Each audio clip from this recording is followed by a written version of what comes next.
Coucou, on se retrouve pour le bilan numéro 4 du mois d'avril. Et après, on pourra attaquer les bilans de mai et peut-être un jour rattraper tout ce retard. Bref, c'est parti, on y va.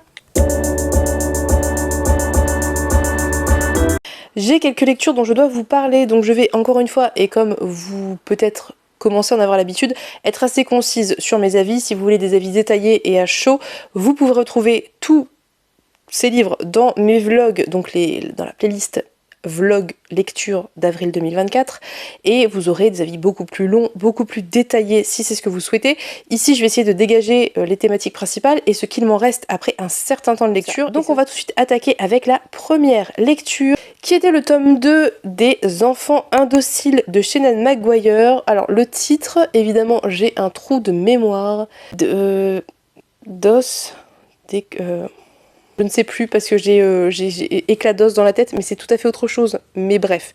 Donc, cette saga, c'est l'histoire des enfants qui sont passés quand ils étaient plus ou moins jeunes à travers des portes et qui ont accédé à d'autres univers et qui, pour diverses raisons, sont revenus dans le nôtre et ont réapparu avec souvent des différences de temporalité. Ça veut dire que soit le temps ici s'était à peine écoulé et personne ne s'était réellement aperçu de leur absence, alors qu'eux ont vécu des années dans un autre univers, ou l'inverse. Et donc ces enfants sont inadaptés en fait à leur retour. Ça veut dire que ils s'étaient adaptés à une autre vie. Souvent, ils regrettent cette autre vie et donc les parents, très inquiets, les placent dans un institut spécialisé qui ne se dit pas être un institut pour enfants qui sont passés à travers des portes, qui est plus ou moins une espèce d'institut de repos pour enfants un peu troublés. Et on suit donc ces enfants, qui sont souvent des ados en réalité, et leur retour et leur réadaptation. Et voilà, le tome 1 c'est ça, on est vraiment dans l'institut avec la directrice de cet institut, plein d'ados qui sont revenus, qui espèrent repartir et une petite enquête. Le deuxième tome, cette fois-ci, on est avec les personnages, deux personnages qu'on suivait dans le premier volume et on suit ce qu'il s'est passé quand elles étaient dans cet autre monde, comment elles y sont allées, ce qui s'est passé une fois qu'elles étaient là-bas et comment elles en sont revenues. Et donc ça rejoint le tome 1, en fait, ça se passe avant le tome 1 finalement. Donc ici on suit les deux jumelles qu'on suit dans le premier volume. Je vais pas trop vous en dire parce qu'il y a des choses intéressantes dans ce premier volume autour des jumelles et si vous ne l'avez pas lu je ne veux pas vous spoiler, mais sachez juste qu'elles, et ça c'est pas un spoil, elles sont passées à travers une malle je crois et que au fond de cette malle il y avait un escalier, un petit peu vraiment le trou du lapin d'Alice, et qu'elles se sont retrouvées dans une espèce de monde vampirique, mi-vampirique, un peu à la Dr Frankenstein, et que ces jumelles qui ont été éduquées dans vraiment des stéréotypes, ça veut dire que les parents ont décidé de faire la jumelle qui est la petite poupée, la jumelle qui est le garçon manqué, on va dire, eh bien vont totalement apprendre à se découvrir en tant qu'individu une fois qu'elles passent de l'autre côté, puisqu'il n'y a plus la pression des parents sur leur personne et sur le regard qu'elles portent sur elles-mêmes.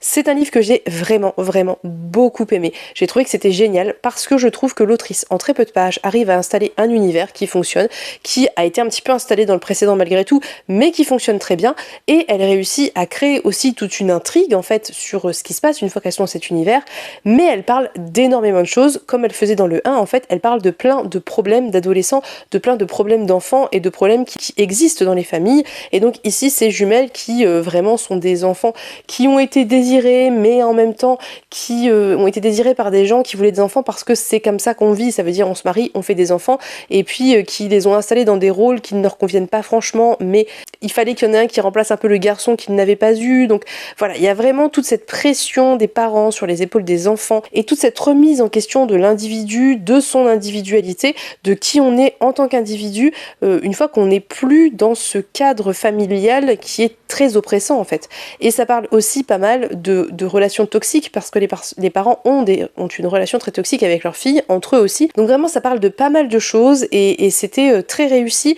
sur les thématiques, sur l'histoire, sur la narration. C'est une narration que j'aime beaucoup la fluidité avec laquelle ces livres se lisent. Alors vous me direz ils sont très courts. Court ça veut pas forcément dire fluide. Les oiseaux du temps c'est très court, c'est pas nécessairement très fluide. Là c'est court, c'est fluide, c'est très riche, c'est très bien dosé en fait. Il y a ce qu'il faut, comme il faut, où il faut, et ça fonctionne. Vraiment pour moi cette saga fonctionne. J'ai adoré ce deuxième tome, j'ai trouvé qu'il était vraiment à mettre dans les mains des ados. Pour moi je sais pas comment est classée cette saga, mais je trouve que c'est des livres qui fonctionnent très bien avec les ados parce que dans le premier on parlait de plein de choses au-delà de l'histoire et de l'enquête, mais on parlait aussi de transidentité, on parlait encore une fois d'individualité, enfin ça parlait de plein de questionnements d'adolescents, et là encore une fois c'est le cas, et je pense que ça peut faire résonance avec des ados, donc vraiment c'est très chouette, je vous invite à découvrir. Je ne sais pas si la suite sera traduite un jour, mais je pense que je continuerai en anglais si ça n'est pas le cas. Autre livre que j'ai lu en fin avril, c'était À main nue d'Amandine D, que j'avais acheté en librairie. Je l'avais choisi à l'aveugle, sans lire le résumé, en me fiant à la couverture, au nom de l'autrice, enfin ce qui était plus ou moins sur la première de couverture, et c'était un livre qui était très intéressant. C'est un livre féministe où l'autrice parle de son expérience de femme, de mère, de sœur, de fille, de tout ce que vous voulez, son expérience en tant qu'individu féminin cisgenre, et c'était très intéressant, c'était très chouette, mais très honnêtement c'était pas révolutionnaire. Pour moi ça fait partie de ces livres qui sont des bonnes portes d'entrée dans le féminisme, parce que ça peut faire résonance avec ce que vivent à peu près toutes les femmes cis, mais voilà, ça va pas non plus révolutionner. C'est-à-dire que moi j'ai apprécié parce que je me suis reconnue dans certaines choses, et que ça fait toujours du bien de se reconnaître dans des écrits, de voir des personnes qui portent la voix que nous on n'a pas forcément, parce qu'on n'a pas de médias pour la porter autre que notre entourage ou à la limite nos réseaux sociaux, mais voilà. Donc c'était agréable en ça se lit très bien, c'est chouette, c'est intéressant. Après c'est pas non plus révolutionnaire, ça va pas changer votre vision du féminisme si vous êtes déjà très engagé et très avancé dans vos lectures sur le sujet, mais c'était sympa. Ça peut être à offrir, je pense, à des jeunes adultes, voilà, des jeunes adultes, ça peut être très intéressant, parce que même si ça parle aussi du côté maternité, ça parle pas mal du développement de l'enfance, avec un gros passage sur l'adolescence, la puberté, sur ce qui s'est joué dans la vie de cette autrice à ces moments-là, à ces moments clés, et ouais, je pense que vraiment ça peut être très intéressant de donner ça à des jeunes adultes, pas forcément ados, parce que c'est peut-être un petit peu trop adulte pour des ados, mais vous voyez ce qu'on dit new adult en fait, hein, plus de 18 ans, voilà. En avril, j'ai également lu Le Rire des déesses d'Ananda Devi, pareil, livre que j'avais acheté pour sa couverture et le nom de l'autrice, sans lire le résumé, sans rien connaître de cet ouvrage, et j'ai vraiment beaucoup aimé.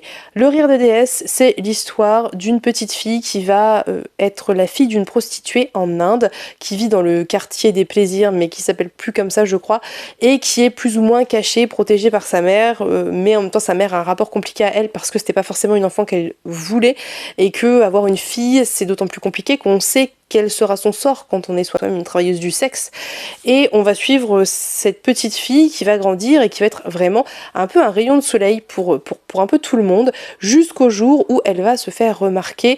Non, c'est une très mauvaise formulation, elle est remarquée malgré elle, parce que c'est une enfant et qu'elle n'a rien demandé, par un homme qui vient voir sa mère en tant que client, et qui va vraiment avoir des désirs malsains vis-à-vis d'elle, et d'autant plus malsains qu'on est au-delà de l'attirance déjà écœurante pédocriminelle, on est dans quelque chose où il va déifier cette gamine, il va l'enlever et il va se passer plein de trucs. C'était un très très bon livre parce que ça parle de ce qui se passe en Inde, ça parle de choses qui existent réellement en Inde, ça parlait notamment des personnes trans en Inde et du rapport à la transidentité, aux personnes trans, avec vraiment quelque chose d'assez complexe où on est dans un statut un petit peu particulier. Je vous laisserai découvrir parce que j'ai peur de mal expliquer, de mal dire les choses, j'ai plus le vocabulaire, mais il y a quelque chose de très particulier par rapport à la transidentité en Inde, et vraiment une histoire de statut et de reconnaissance, mais en même temps avec ce regard très négatif de la société malgré tout.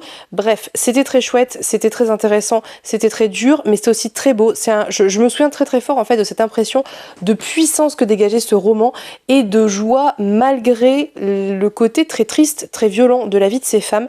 Il y avait quelque chose d'hyper puissant, d'hyper joyeux, et dans la sororité et dans l'entraide et dans cette espèce de soulèvement qui va arriver, et vraiment c'était un excellent livre. Il y avait pas mal de trigger warning, si vous voulez tout connaître les détails je vous invite à aller voir le vlog où j'en ai parlé parce que je serai beaucoup plus précise là-bas. Mais si vous cherchez un roman contemporain où on va parler de la vie des femmes en Inde, en tout cas de certaines femmes en Inde, c'est-à-dire celles qui sont rejetées par la société, les femmes trans, les femmes travailleuses du sexe, celles qui n'ont pas de statut, celles qui n'ont pas de mari, celles qui n'ont aucune reconnaissance sociale, vraiment c'était passionnant, c'était très bien écrit, donc vraiment très chouette lecture. J'étais extrêmement contente de découvrir cet ouvrage. En mai, j'ai lu Sur la route d'Aldébaran de Tchaïkovski. Sur la route d'Aldébaran, c'est un livre qui est très particulier mais que j'ai beaucoup aimé, mais je saurais même pas vous dire pourquoi.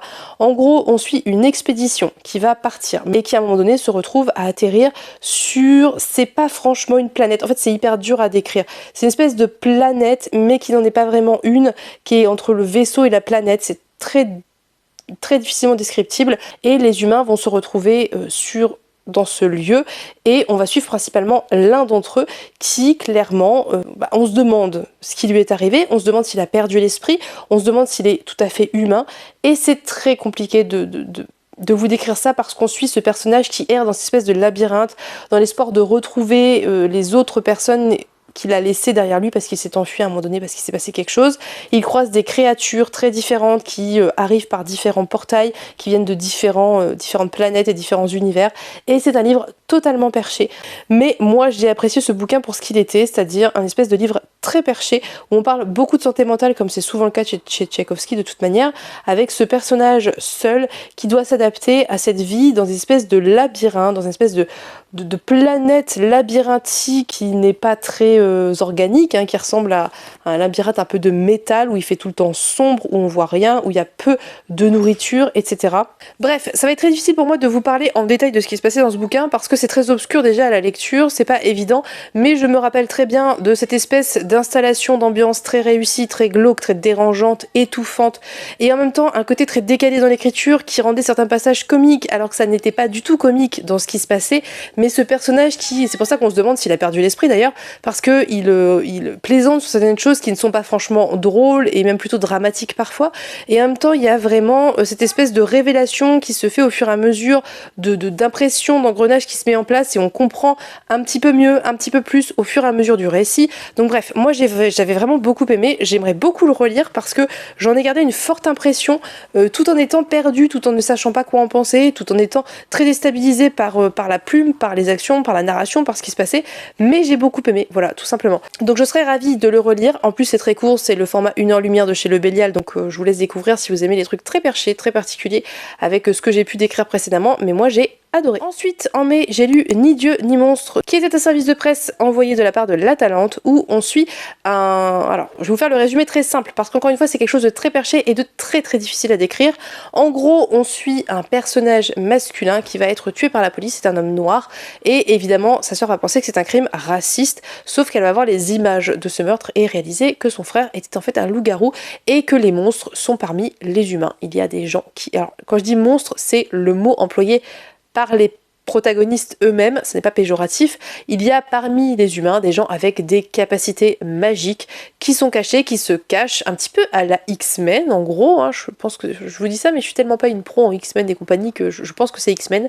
Bref, il faut du temps pour construire tout ça et comprendre où ça va, mais je trouve qu'il faut s'accrocher et quand on arrive au bout, on comprend un petit peu, tout semble se révéler, c'est comme si on vous avait donné plein de pièces et qu'à la fin on assemble tous ces petits bouts de puzzle et que ça donne un puzzle en entier. Il y a vraiment de ça dans ce bouquin et moi c'est le genre de livre et de récit que j'adore, d'autant que c'est hyper engagé, bien évidemment.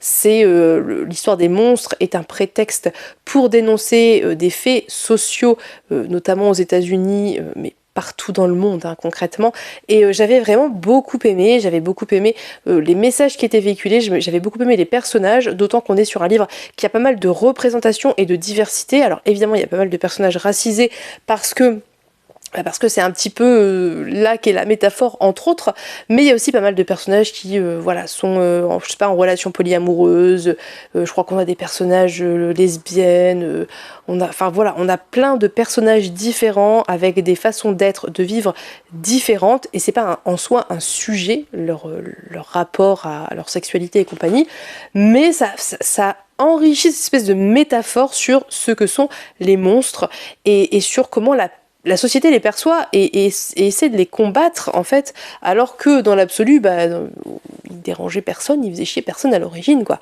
Et vraiment, c'est un livre que j'ai vraiment beaucoup aimé. C'est un livre qui est très particulier, déstabilisant, dérangeant, en même temps qui accroche bien, et je trouve qu'il y a un rythme assez cassé dans ce livre où finalement à chaque fois que vous vous mettez dans ce point de vue que vous suivez et que vous commencez à avoir la dynamique, on passe à un autre point de vue, et je pense que c'est très volontairement fait de la part de l'auteur, et ça donne cette espèce de rythme un peu cassé, un peu dérangeant, toujours un peu dissonant, mais qui sert le récit et qui sert le propos. Et moi j'avais vraiment beaucoup aimé. Je pense que pour lire la suite, il faudrait très honnêtement que je relise le 1, ou au moins des passages, peut-être pas dans son intégralité parce que je me rappelle quand même à peu près de ce qui se passait, mais me remettre dans cette plume, me remettre dans ces personnages, peut-être relire au moins le début et la fin pour réussir à me replonger dans cet univers qui est très particulier, et la suite sort en octobre si je dis pas de bêtises, mais vraiment pour moi c'était un récit qui était très intéressant, qui était une réelle proposition, une réelle prise de risque aussi, je pense qu'on peut dire, de la part de la maison d'édition, parce que je pense que c'est un récit qui est un peu un récit niche, qui peut pas plaire à tout le monde pour plein de raisons. Et moi j'avais accroché, j'avais adhéré, j'avais beaucoup aimé. Je l'avais lu avec Pénélope, elle avait aussi beaucoup aimé. Je pense qu'il faut le tenter. Je pense que vous pouvez trouver les extraits gratuits. Normalement tous les extraits gratuits des premiers chapitres des livres se trouvent un peu partout. Sur toutes les librairies en ligne, vous pouvez télécharger l'extrait gratuit. Tentez peut-être le début pour voir le style, parce que le style ne change pas beaucoup. Après, si ça vous paraît obscur, c'est normal. C'est fait exprès, à la fin on comprend mieux. Ça c'est juste à vous de voir si vous aimez les récits qui vous mènent un peu par le bout du nez. En avril, j'ai terminé la saga Palace. Est-ce que je dois revenir sur cette saga? Je ne sais pas. J'ai tellement parlé de Palace, je vous ai tellement dit de le lire que j'ai l'impression d'être extrêmement redondante. Il fait partie de tous mes bilans, mes tops, mes machins, mes trucs. Bref, j'ai terminé Palace à sa sortie, je l'avais demandé en service de presse, je l'ai reçu, je l'ai lu, je l'ai adoré. Bien évidemment, c'était une fin qui était vraiment géniale parce que ce 3e tome, c'est la guerre de Troie, ça y est. Et là, vraiment, vous rentrez dans tout ce que vous connaissez. Et c'est exactement ça. Il se passe exactement les choses qui peuvent se passer dans l'Iliade et l'Odyssée, un petit bout de l'Odyssée, mais avec juste une manière d'écrire qui donne une interprétation différente. Et c'est ça que j'adore avec Marine Carteron. Elle n'a pas besoin de réécrire la mythologie, en tout cas les faits mythologiques, pour changer totalement la manière dont vous voyez les personnages.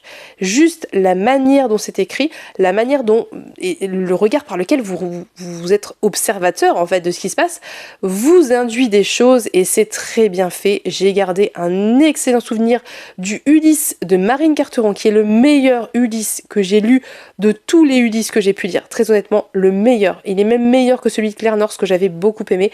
En fait, c'est très drôle parce que moi j'ai toujours eu ce sentiment avec Ulysse d'un personnage rusé, charmeur, mais pas une bonne personne. Et Marine Carteron fait ça très bien. Il est rusé, il est intelligent, il est charmeur, mais c'est pas non plus une très bonne personne. Et c'était tellement génial la manière dont elle l'a fait. Tout ce bouquin est une réussite de bout en bout. J'ai adoré Ajax, que j'ai trouvé beaucoup plus nuancé que celui que vous connaissez habituellement, beaucoup moins comme une espèce de grosse brute inutile. J'ai adoré Ménélas. Pareil, beaucoup plus nuancé, qui justement ici Marine Carteron fait le choix de ne pas le présenter comme un personnage stupide, et j'ai adoré ça, qui se cache derrière son frère, pas du tout, et c'était génial. J'ai adoré son Agamemnon, mais qui fait résonance avec tous les Agamemnon, parce qu'Agamemnon je pense est un personnage quand même plus ou moins unanimement détesté, mais très réussi. Le Ulysse était parfait, Achille, enfin bref, ils étaient tous excellents. J'ai adoré ce bouquin, j'ai adoré l'audace de l'autrice sur la fin, le choix qu'elle fait à la fin était hyper audacieux mais hyper cohérent avec tout l'aspect mythologique, toute l'importance que les dieux soient vénérés pour exister et pourquoi ils sont dépendants des humains, et cette fin montrait ça avec... C'était génial. J'ai adoré ce dernier volume, j'ai adoré cette saga. Il faut lire Palace. C'est du young adult, ok, mais vraiment, vraiment, si vous avez aimé vos cours de mythologie grecque, lisez Palace, c'est un régal. C'est une pépite absolue. Il faut lire Palace. Lisez Palace. Ensuite, je voulais vous parler brièvement de Rochard. Avec Emeline, nous avons lu le tome 1 et le tome 2, qui sont en fait un seul tome, c'est pour ça que j'en ai pas parlé avant, je crois. C'était une relecture pour moi, je ne vais pas re-rentrer dans les détails de Rochard. Rochard, c'est une saga que tout le monde connaît, au moins de nom si vous lisez de la fantasy. J'en ai déjà parlé plein de fois, je vous en ai parlé en vlog, et c'est très difficile de parler de Rochard parce que c'est irrésumable et que c'est une saga qui est très complexe, mais en même temps qui est très accessible, qui se lit extrêmement bien. Le talent de Sanderson, c'est de vous faire des world building incroyablement compliqués, riches, intelligents, mais de réussir à vous faire passer ça avec une plume tellement simple, tellement limpide, que ça se lit tout seul et que c'est compréhensible et que je trouve vraiment qu'on ne s'y perd pas. Il fait des choix de découpage en plus qui favorisent ça, puisqu'on a des parties où au début de la partie on vous annonce les points de vue qu'on va suivre, et du coup ça crée des espèces de petites unités où vous allez sur 3 points de vue maximum avant de passer de partie et d'aller sur 3 autres points de vue maximum par exemple, et du coup vraiment il réussit ça très bien. Il a je pense que son grand talent, au-delà de l'écriture des world building qui est incroyable, c'est de réussir à avoir une organisation interne à son récit qui fait que bien que l'univers soit étendu, riche, complexe et tout ce que vous voulez, et ben c'est très clair, c'est très accessible et c'était génial. J'ai adoré, j'adore Rochard. Je suis une fan convaincue, d'ailleurs à l'heure actuelle je suis en train de lire la première partie du tome 2, qui est une relecture aussi pour moi, mais je crois, si je dis pas de bêtises, que je n'ai jamais terminé la deuxième partie du tome 2. Donc voilà. Bref, si vous aimez la fantasy adulte, intelligente, bien écrite, surprenante, qui va vous tenir en haleine, qui va vous retourner le cerveau, qui va vous donner cette impression de ne pas pouvoir vous sortir la tête du bouquin parce que à chaque moment il peut se passer quelque chose, et c'est ce qui arrive, vraiment Rochard c'est parfait. Enfin, dernière lecture du mois d'avril, j'ai lu La femme de ménage, donc c'est de Housemaid, tout simplement, je crois, puisque c'était le premier volume qu'on avait lu pour l'Explora Livre, que j'ai lu en anglais, donc de Frida McFadden. J'en ai très longuement parlé. C'est un livre qui a été une petite déception dans la mesure où c'est un livre qui avait tellement été vanté en disant que c'était incroyable, exceptionnel, génial et tout ce que vous voulez, que je m'attendais à quelque chose d'exceptionnel et qu'en fait c'était juste chouette. Ça faisait le job. C'est un thriller où on suit une jeune femme qui est sortie de prison très peu de temps auparavant, peut-être 1 an ou 2 je crois, et qui cherche un boulot, qui va trouver ce boulot c'est pas vraiment femme de ménage parce qu'elle fait pas que le ménage, elle fait la cuisine et elle s'occupe aussi de la gamine, mais vous voyez ce que je veux dire, et elle doit vivre chez ces gens qui l'ont à demeure, donc très rapidement on va comprendre, nous et elle, un petit peu plus lentement mais elle aussi, que quelque chose ne va pas du tout dans cette maison et que la mère de famille qui l'a embauchée, qui s'appelle Anna je crois, ne va pas bien, mais on sait pas très bien pourquoi. Pourquoi j'ai été un petit peu déçue? Parce que moi personnellement, je n'ai pas été surprise, à aucun moment. Je peux pas vous dire sans vous spoiler, mais moi personnellement, à certaines apparitions de certains personnages, dès la première fois, je savais déjà ce qui allait se passer. C'est pas un thriller qui fonctionne quand on lit beaucoup de thrillers parce que c'est pas du tout surprenant. Après, très honnêtement, au demeurant, c'est très haletant, ça se lit extrêmement bien, on est sur des chapitres de 3 pages, du coup ça s'enchaîne hyper vite, y a un choix de narration qui est intéressante puisqu'arrivé à 2/3 du bouquin, on change totalement le point de vue, donc on arrive à cette espèce de climax, et là on change de point de vue et on épouse le point de vue d'Anna, ou je sais plus comment elle s'appelle, Anna je crois, donc là la mère de famille et machin et trucs là, et du coup on a l'autre version et c'est hyper intéressant, c'est hyper réussi, franchement c'est très chouette, ça se lit très bien, c'est vraiment un livre, si vous voulez un page turner qui fasse le job, qui vous tienne en haleine, qui soit glauque et dérangeant et flippant, ça fait le job. Il y a un peu de gore honnêtement, il y a des trigger warnings, torture, captivité et compagnie, mais c'est pas surprenant.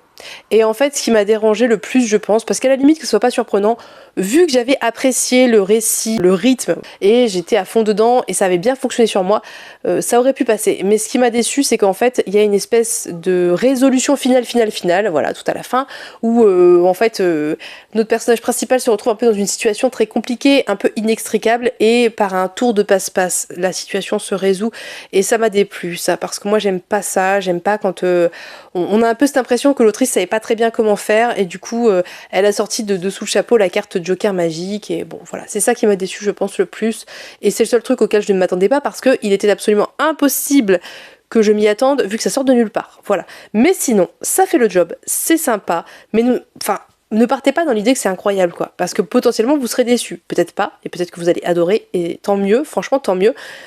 Mais potentiellement, si vous lisez beaucoup de thrillers, vous n'allez pas être surpris et vous allez être déçus. Donc voilà, à vous de voir. Moi, j'ai apprécié, mais je m'attendais à mieux. Je m'attendais à plus. C'est tout pour ce bilan du mois d'avril. J'ai terminé les bilans d'avril. Nous allons pouvoir passer tranquillement au bilan de mai.